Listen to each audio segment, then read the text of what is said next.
안녕하세요. 부산부동산 서입니다. 9월 12일 1일 브리핑 해보도록 하겠습니다. 정부가 9월 말에 부동산 대책을 내놓을 수밖에 없는 이유 아시죠? 지난 제 방송 시청하셨으면 나올 수밖에 없겠구나. 그 이유를, 그 당위를 이해하실 거로 믿습니다. 짠 듯이 올라온 내용, 많이 하락을 이야기하면 실제 가격은 많이 올랐어요. 10% 올랐는 거 제 방송 시청하신 분들이라면 너무나 잘 아실 거예요. 많이 올랐네요, 많이 올랐네요 이야기만 하죠. 얼마나 올랐는지 이야기해 주지는 않죠. 그러면 또 분명히 이야기합니다. 많이 올랐는 거 하나 가지고 옵니다. 많이 반등했는 거 한 20% 정도 반등했는 경우들도 나타나거든요. 그러면 저는 또 가지고 옵니다. 야, 에코프로 10배 올랐는데, 100배 올랐는데, 10배 올랐는데, 1000% 올랐는데, 이렇게 지 혼자 잘 튀어나가는 거 말고 우리는 평균을 이야기하잖아요. 상급지가 제일 먼저 오르고 그 다음에 하급지까지 옹지가 퍼지지 않는 이야기에 대해서 했는데, 그럼 상급지가 오른다는 이야기만 합니다. 다른 댓글도 보면 해수동만 먼저 갑니다. 그리고 나머지는 따라올 거라고 했지만 따라올 돈이 다 떨어졌더라. 그 부분을 이야기하고 싶어요. 무조건 하락이라는 신념에 빠져 이럴 때 실거주도 못 사는 사람이 있을까봐 걱정이네요. 더 좋은 영상으로 집 사라고 하는 사람 한 10 중에 한 8명은 아마 집 사라고 방송할 거예요. 그래서 지금 상황이 여의치 않다. 전 집 사지 말라는 이야기도 하지 않아요. 조금 합리적인 선택을 하기를 바랄 따름입니다. 하락 이야기한 사람 둘 되나요? 올라간다는 사람 발, 하락한다는 사람이. 이 사람들이 다 사라지고 나면 엉망됩니다. 진짜 엉망돼요. 누군가가 앞에서 자기 거 팔아먹으려고 막 선전선동하고 이렇게 해가지고 엄한 사람들이, 엄한 영끌들이 위에 꼭지에 물리더라고요. 자, 7월 달에는 신규 주택 구입 부분에서만, 특례 중에서 신규 주택 구입에서만 얼마를 썼냐? 7월 달에는 2.3조를 썼어요. 그럼 8월 달에는 요 차이입니다. 요 차이, 요 두 개의 차이를, 요 차이를 두 개 뺏는 거예요. 8월 달에는 3.4조를 땡겼었어요. 금리 올린다 그랬거든요. 9월 초반, 9월 7일자인가요? 특례 보금자리면 금리 또 올린다 그랬죠. 그래서 사람들이 막판에 막 땡기기 시작했어요. 9월 달에 아마 소진될 걸로 예상되죠. 지금 남은 금액이 39.6조 중에서 35조, 5.4조를 썼기 때문에 지금 남아있는 금액은 얼마죠? 4.2조 남았어요. 4.2조. 지난달에는 돈을 얼마 썼냐 보니까 4.3조, 8월 달에는 4.3조를 썼어요. 여기 3.4조는 신규 주택 구입, 그 다음 또 요 부분들 있죠. 몇천억 요 부분도 있으니까 아마 이해하실 거예요. 갑자기 돈을 확 땡겨 쓰기 시작하더라. 이것이 9월이 되면 다 소진이 되니까 정부는 9월 말에 대책을 내놓을 수밖에 없다. 뭐 신생아 특례나 이런 거 해도 40조, 여기 플러스 알파 사실 더 있어요. 한 4조 정도 더 있어요. 신생아 특례를 한다고 해서 돈을 저만큼 소진되지는 않아요. 그러면 부산 사람들은 얼마나 집을 사는데 열심인가? 특례 비중 한 6.3% 정도는 집 사는데 돈을 써요. 전체 인구 비하고 비슷한 정도로 해요. 월 평균 거래량에 기여하는 부분은 한 800채 정도 돼요. 자, 거래량을 살펴보시면은 작년 동월과 견주어 봤을 때 거래량이 늘어나는 부분들 한 800개, 1000개 정도 차이 나죠. 요 거래량 대충 한 800개 이상 정도 차이 나잖아요. 야, 이거 특례빨 맞네. 특례 아니고는 설명이 불가능할 정도인데, 이 특례가 9월이면 일단은 종료가 돼요. 1년 한도로 시행한다고 해서 돈을 추가적으로 더 투입할 것 같아요, 왠지. 투입 안 하게 되면 여기서 거래량이 바로 주저앉아 버리거든요. 가을장을 기대했는, 이런 폭등장을 기대했던 사람들에게 엄청난 실망감을 안겨줄 수도 있지 싶어요. 그렇다고 지금 사람들이 돈을 많이 땡겨서 집을 사느냐? 또 그렇진 않아요. 돈을 그만 썼는데 옹기가 안 퍼진다는 이야기를 제가 말씀을 드리는데, 뭐 또 특정 지역이 잘 나간다는 이야기를 하면 이 도돌이표 돌듯이 계속 돌기만 돌고 더 이상의 이야기의 진전은 힘들 것 같아요. 어차피 제 영상은 참고용으로 시청하시고, 시청자들도 살 사람은 사고 팔 사람은 팔고 알아서 다 대처하지, 한두 살 먹은 애도 아니고 제가 이렇게 이야기한다고 해서 거기에 따라서 좌지우지 되지는 않을 거예요. 뭐 일생일대에 몇 번 하지 않는 그 선택을 이 영상 몇 개로 결정을 한다? 아닐 거예요. 아마 상승하는 유튜브 영상도 보시고 하락 이야기하는 영상도 보시고 그 가운데 어딘가에 접점을 찾지 않을까 싶습니다. 쓴소리를 하면 앞으로 지금은 좋더라도 위기에 대비하게 만드는 역할, 이 역할을 레드팀, 제 역할을 레드팀 정도로 봐주시면 되겠네요. 혹시 생길지 모를 여러가지 위기를 대비할 수 있게 해준다. 지금 여러가지 대외 여건이 그렇게 호락호락하지 않다. 고금리가 지속될 수도 있다. 근데 금리는 꼭지를 찍었고 금리는 내려갈 일만 남았고 이런 이야기들만 너무 심취해 있다 보니까 이 판단이 좀 흐려지죠. 자, 레드팀이 경고를 계속 해주고 있습니다. 사람들의 미움을 살까봐 아마 이런 역할을 별로 하고 싶지는 않을 거예요. 저도 오른다 이야기해주면 사실 더 재미가 쏠쏠하겠죠. 근데 이런 역할을 다 꺼리게 되고 아무도 이야기하지 않게 된다면 정작 위기를 막을 골든타임이 사라질지도 모른다.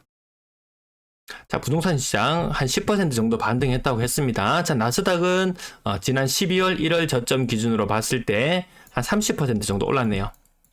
부동산이 매력적이었나요? 나스닥이 매력적이었나요? 상해 종합지수 작년 한 10월 저점을 기준으로 보면 한 2,900 수준에서 많이 올랐을 때는 3,400, 한 500이니까 한 15% 올랐다가 지금은 몇 퍼센트인가요? 2,900에서 3,100, 200 정도니까 한 8% 정도 오른 느낌. 아마 한국의 부동산 시장이 평균적으로 요 정도 반등 느낌 날 거예요. 가장 못 올랐는 상해 지수 느낌 정도 날 거예요. 비트코인은 그러면 저점 대비 얼마나 올랐냐?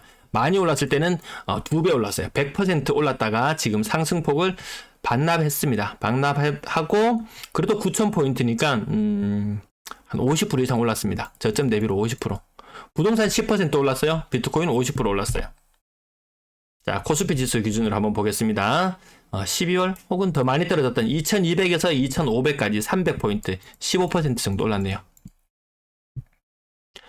코스닥 지수는 한번 보시면은 700에서 900까지 대략 한 30% 정도 올랐습니다.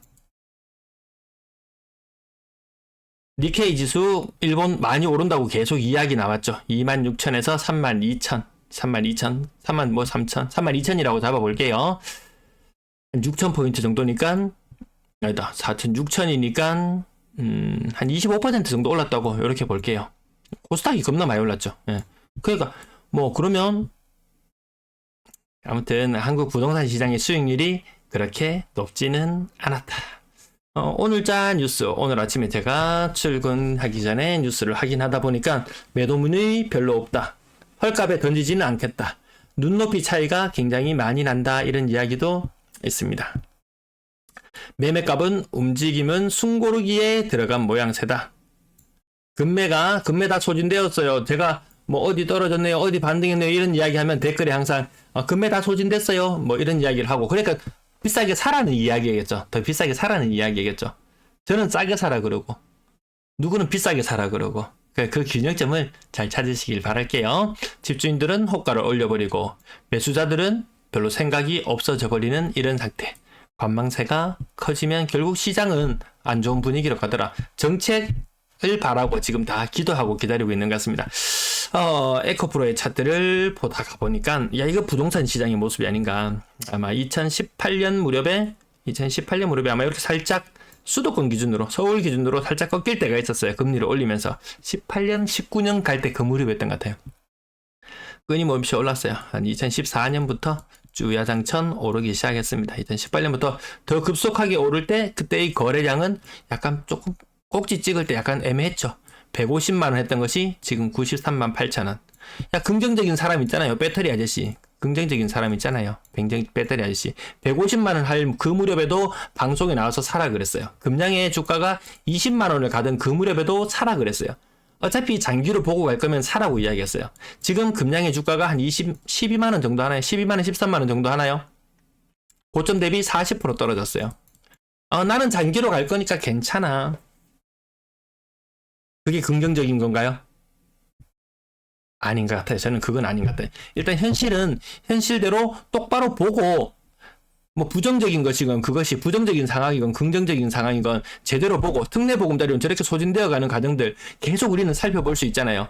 당연히 그냥 저런 자료가 없다면은 아마 사람들은 야, 시장 분위기가 좋아지니까 그냥 사람들이 많이 사서 거래량이 늘어났나 봐. 이렇게 추정할 거예요. 근데 우리는 저 돈에 소진되는 모양새나 그 돈의 용처가 어떻게 되는지 그 내용들을 파악함으로 인해서 아, 이래서 시장이 이렇게 흘러가는구나. 또 다른 정책, 9월 말에 정책이 나오겠죠. 그러면 아, 또 어떤 흐름으로 흘러가겠구나 라고 판단해도 늦지 않겠더라. 예. 됐나요? 네. 자, 그러면, 자, 지금 시장 분위기가 마치 요때 정도 느낌이 나는 것 같습니다. 150만 원을 찍었다가, 거의 한 100만 원, 언제까지 100만 원? 네, 한 100만 원 밑으로 살짝 깨졌다가, 다시 그것이 130만 원 정도 수준까지 올랐는 이 모양새. 요 모양을 조금 옆에 그려볼까요? 150만 원을 찍었다가, 다시 100만 원 정도까지 떨어졌다가, 지금 130만 원 정도, 130만 원 정도까지 왔다가, 다시 90만 원. 그렇다면 고점 대비 30%, 35% 정도 하락했네요 라고 이야기했다가 다시 반등, 이거 30%나 반등했네요. 이 정도까지는 반등을 안 했으니까 어쨌든 이렇게 반등을 했는 모양새. 지금부터 조금 더 반등할지는 모르겠어요. 근데 이 모양새를 따라간다면 마냥 긍정하면서 미래를 낙관하면서 기다리는 재미가 날까요? 오히려 그럴수록 마음은 더 긍정하고 싶겠죠. 그럴지도 모르겠어요. 이 차트 무척이나 이게 아파트 시장의 차트 이 모양을 닮아가지 않을까. 아마 2차 하락을 대비하시는 분들은 요것이 데드캣 바운스고 이 길을 선택할 것이라고 아마 예측하시는 분들도 예측하고 기다리시는 분도 계시지 않을까 싶습니다. 자, 매도 물량 내일 되면 다시 또 삐쭉 치솟아 올라가요. 계속 연중 최고치를 계속 갱신해 나가고 있습니다. 물량이 늘어난다? 숫자가 계속 커진다? 야, 긍정적인 건가요? 이 긍정 부정은 아니에요. 그냥 우리는 객관적인 차트 요 흐름을 파악한다. 48,888. 중국 사람들이 보면 참 좋아할 만한 그런 숫자 같아 보이기도 하고요. 산천세 물량도 요 모양 스마일. 요 긍정적으로 보이시나요? 스마일. 요렇게 올라가려고 하고 있어요. 그냥 요렇게 제가 스마일 말 한마디 함으로 인해서 그냥 뭐 웃고 뭐 삐딱하게 보자 이런 것이 아니고 아, 흐름이 요렇게 가고 있구나. 더 내리에 더 남을 수도 있겠죠. 거래량 8월 거래량 2,400건 정도까지도 나올 수 있습니다. 7월 달에 돈을 특례보금자리론 주택 구입하는데 2.3조를 썼다면 이때 3.4조를 썼으니까요. 한 50% 정도 돈을 더 썼는데 거래량은 20% 정도 더 늘어난다? 7월 대비 8월 달이 거래량이 20% 정도 더 늘어난다? 조금 부족해 보이는 느낌이 드는 것 같기도 하고 아무튼 이것이 막판에 특례보금자리론 금리를 올린다고 하니까 사람들이 급하게 돈을 땡겨서 쓰다 보니까 이런 현상이 나타났다. 저는 이렇게 해석을 하죠.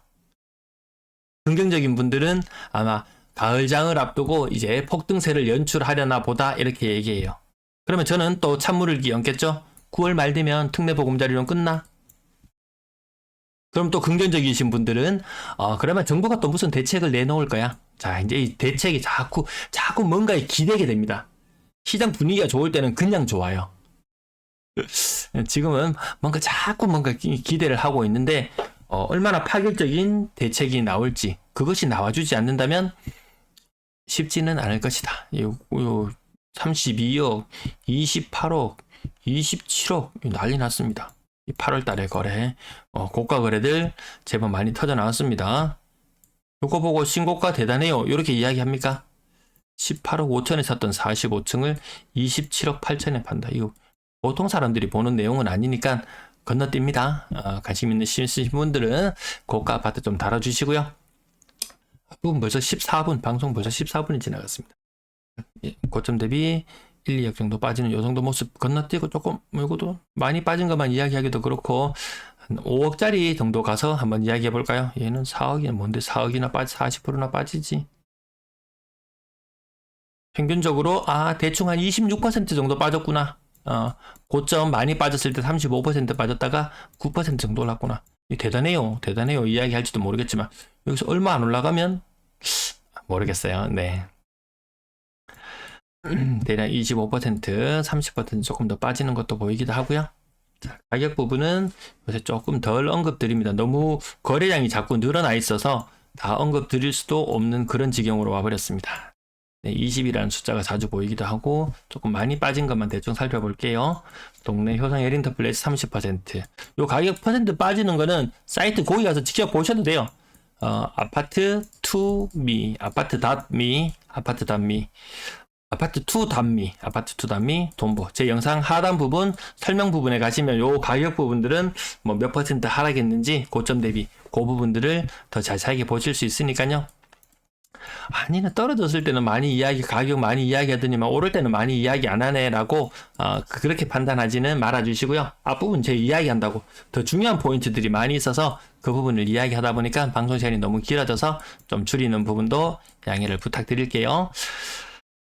단순히 가격만 쫑글쫑글 되기에는 이미 이렇게 가격을 이야기해 주는 곳은 너무나 많이 있습니다. 네. 자, 요 부분들 20% 조금 떨어졌네. 2020년식이구나. 이 정도 느낌이죠. 25%. 평균적으로 그래도 26% 정도 보면은 크게 틀리지 않다는 말씀을 드립니다. 네. 그러면 니 왜 자꾸 26% 떨어졌다 그러는데 밑에서 올라갔다고 이야기를 해줘야지 라고 하면 기준을 다 잃어버려요. 기준을 다 잊어버립니다. 네. 그 부분도 계속해서 말씀드렸던 부분이니까요. 자, 가격. 네, 35%. 가격. 자, 요 정도 언급드리고 지나가면 될 것 같은데 1억 5천, 말이 이게 1억 5천씩 빠지는 걸로 보이죠? 말이 30% 빠지는 걸로 보이죠? 이 심각성에 대해서도 제가 굉장히 많이 말씀드렸죠. 매매가가 전세가가 되는 그 현상이 있기 때문에 그렇죠. 오랜만에 이 부분 한번 짚어볼까요? 이 부분도 계속 너무 많이 말씀드려 보니까 요즘 말씀을 덜 드렸는데 LG 메트로시티 전세 가격 3억, 매매 가격 3억 8천, 최고 전세 가격 3억 5천. 센텀 롯데캐슬 2차 매매 가격 3억 7,900, 최고 전세 가격 3억 5천. 매매가가 전세가가 되어버리는 요런 무수히 많은 요런 사례들이 지금 현실이죠. 그것이 30% 하락이었건 35% 하락이었건 28% 하락이었건 26% 하락이었건 이게 그렇게 크게 중요한가요? 뭐 중요하죠. 중요하네요. 네. 근데 매매가가 전세가가 된다는 그 사실이 사실은 더 중요하거든요. 더 경각심을 가져야 될 부분은 그 부분이죠. 뭐 10% 반등했네요. 이 부분보다 사실 요 매매가와 전세가가 같아지는 혹은 매매가와 전세가가 역전되는 이런 현상들 요즘 잘 제가 근래 너무 말씀을 안 드렸네요. 계속 이 중요한 내용들이 계속 너무 많이 터져 나와서 빠뜨리는 부분들이 굉장히 많죠. 전세가율 80%, 90% 역전되는 요런 사례들, 요런 건 역전이거든요. 매매 가격과 전세 가격이 역전되는 사례들도 굉장히 많더라. 이 부분들에서 세입자가 주인인지 임차인이 주인인지 임대인이 주인인지 구분할 수가 없는 이런 상태. 건당거래대금, 비싼 아파트 뒤늦게 신고되면서 건당거래대금을 무척이나 많이 끌어올린 8월의 모습이고요. 거래량 3,000건까지는 한번 튀어주면은 새로운 정책이 나오면은 여기를 한번 녹화하러 갈지도 모르겠어요. 그 정책의 파급력이 얼마나 클지는 아직까지는 분간하기는 좀 힘들고요. 비싼 아파트 오늘 좀 많이 거래된 것으로 보이지만 그렇게 6억 이상 많이 사는 건 아니더라. 한창 피크는 지났죠. 분양권 13건 있었고요. 조금 눈여겨볼 만한 부분은 23년 9월 달에 분양권 직거래 비율이에요. 직거래 비율이 무려 54%까지 올라와 있어요. 보통 한 10%도 요맘때 모르는데 갑자기 9월 달에 뭔가를 띄우고 싶은지 아니면 요 분양권 지금 거래되고 있는 곳 인근에 무엇이 또 새로 분양을 하려고 곳이 있는지 뭔지는 모르겠지만 갑자기 분양권 직거래를 9월달 들어서 왜 이리 많이 하는지 9월달부터 이제 가을 입주가 또 앞으로 많이 있죠. 그 입주를 앞둔 물건 중에서 야, 이거 괜찮대 사라 하면서 또 이 아는 사람들한테 이렇게 또 파는 경우들도 종종 있더라고요. 입주 많이 있으면은 입주에 부담을 느끼는 일부 세대들은 저런 현상들이 좀 나타나기도 하더라고요. 네, 나머지 전세 거래량은 팽팽 돌아가지 않죠. 오히려 가을의 전세가 여름 땡볕 전세보다 더 모나더라. 전세 시장이 팽팽 돌아가지 않는데 매매 시장이 팽팽 돌아갈까? 네, 요 가격 부분도 나중에 한번 체크해 보시고요. 흔적을 남겨놓기 위해서 살짝씩 담아놨습니다. 평균 전세 가격은 아직까지 빠지고 있는 부산의 모습입니다. 근데 일부 인기 있는 지역들, 일부 쏠림 때문에 올라가는 곳도 있어요. 그래서 일부 인기 있는 지역들 전세 가격 올라가고 있다고 말씀드리면, 야, 뻥 튀지 마라. 전세 가격이 지금 빠지고 있는데, 이것도 옳지 않다. 이것도 옳지 않다. 네, 오늘 방송도 무척이나 길어졌네요. 네, 오늘 방송 여기까지 마칠게요. 시청 감사합니다.